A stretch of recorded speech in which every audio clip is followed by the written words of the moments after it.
Delta பகுதியில் குறுவை சாகுபடி மொத்தமா இன்னைக்கு பாதிக்கப்பட்டிருக்கு. அதனால்தான் நான் இன்னைக்கு போராட்டத்தில் பேசும்போது சொன்னேன், சட்டமன்றத்திலையும் மீண்டும் பேசினேன், விவசாயிகளுக்கு தயவு செய்து இந்த அரசு வறட்சி நிவாரணம் கொடுக்கணும். அதற்கு இந்த முதலமைச்சர் தான் பதில் சொன்னாரா?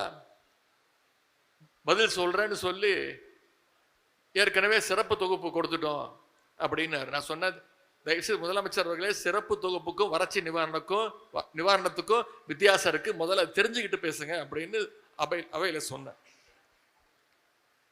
இன்னைக்கு விவசாயிகளுக்கு வறட்சி நிவாரணம் கொடுக்க அரசு கிட்ட நிதி இல்லைன்ட்டாங்க.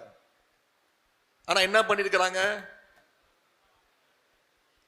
ஆளுங்கட்சி இருக்கக்கூடிய சட்டமன்ற உறுப்பினர்களுக்கு கார் வாங்கி கொடுக்கறதுக்கு இந்த அரசு முடிவு பண்ணிருக்கு. அதற்கு எங்கேருந்து வந்தது இப்போ நிதி?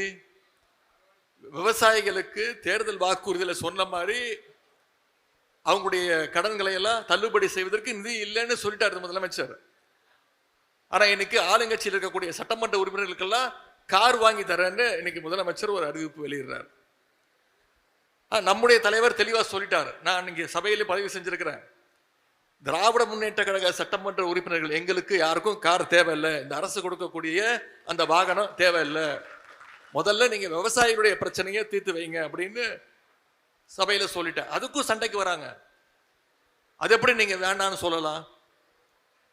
நான் என்ன சொன்னேன், நீங்க வாங்கிக்கோங்க, திராவிட முன்னேற்ற கழகம் எங்களுடைய தலைவர் இந்த ஸ்டாண்ட் எடுத்திருக்கிறாரு, விவசாய பிரச்சனையை முதல்ல கவனம் செலுத்துங்க, அதற்கு நிதி இல்லைன்னு சொல்லிட்டீங்க, ஆட்சிக்கு வந்தோடனே கஜானாவை தொடச்சி வச்சுட்டு போயிட்டோம்னு சொல்றீங்க, தேர்தல் வாக்குறுதி எதையும் நிறைவேற்றல, மகளிர் உரிமை தொகை 2500 ரூபா கொடுக்க போறேன்னு சொன்னீங்க, அது கொடுக்கல, வருஷத்துக்கு 6 கேஸ் சிலிண்டர் கொடுப்பேன் கொடுக்கல, வேலையில்லா இளைஞர்களுக்கு மாசம் 4000 ரூபா கொடுக்குறேன்னு சொன்னீங்க, அதை கொடுக்கல, வாக்குறுதியா சொன்ன எதையும் நிறைவேற்றாம இன்னைக்கு சட்டமன்ற உறுப்பினர்களுக்கு கார் வாங்கி தரேன்னு சொல்றது திராவிட முன்னேற்ற கழகம் ஒத்துக்காது, எங்களுக்கு வேணாம் அப்படின்னு சொல்லிட்டேன்.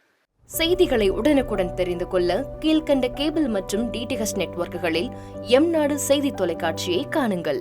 பாதகம் செய்பவரை கண்டால் நாம் பயம் கொள்ளலாகாது பாப்பா, மோதி மிதித்துவிடு பாப்பா, அவர் முகத்தில் உமிழ்ந்துவிடு பாப்பா. அண்மை செய்திகளை உடனுக்குடன் தெரிந்து கொள்ள இணைந்திருங்கள் எம்நாடு தொலைக்காட்சியுடன்.